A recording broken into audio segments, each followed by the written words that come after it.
straight up, I would, and I wouldn't recommend anything else. Just get if there's a team, get one of our coaches in to run a program for you, because at the end of the day, it like I'm about to start one tomorrow, right? And we've got coaches in 70. We've got team in 60 countries.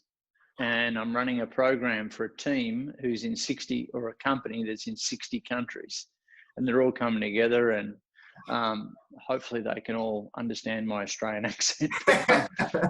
That's not my problem. But at the end of the day, you need someone outside of that circle to facilitate a program properly. And that's why, learning and development, HR, within the companies, they're outsourcing to us quite regularly to, get a bucket list coach in there to run a bucket list life plan program, 12-hour program, or 12-week, 1 hour a week over 12 weeks. That's what that could look like, where everyone comes together online. Awesome fun.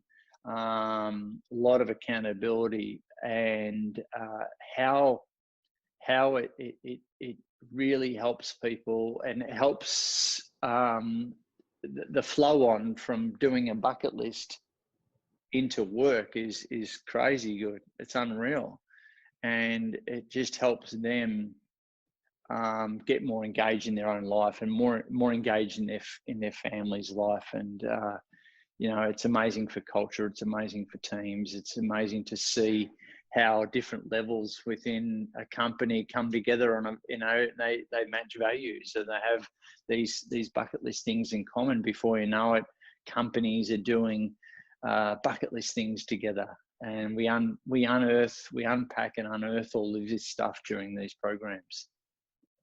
So you are a host of a podcast show. What made you want to start that? I was having too many conversations with interesting people, and I thought I'll record these.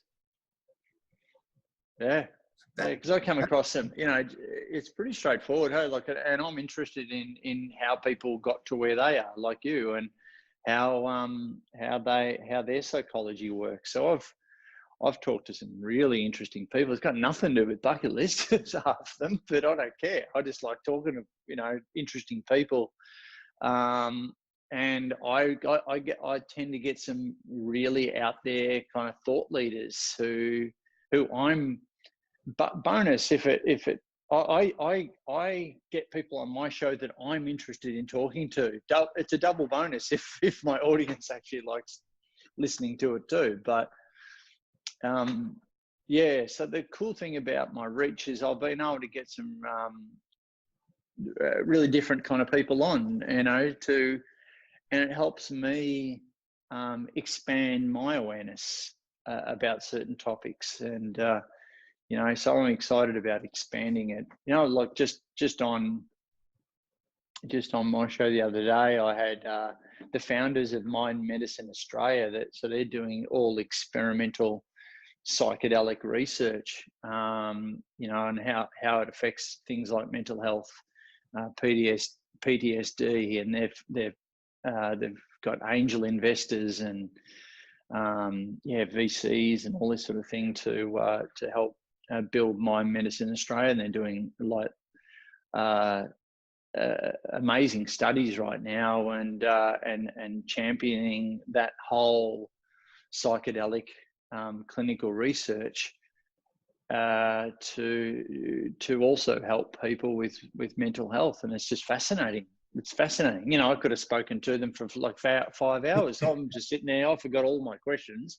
I'm sitting there just going, tell me about that. How do you do that? And what's the result? And I just lost complete track of my questions. And I just kept asking questions because I'm just a curious person. It's like I was having coffee with them.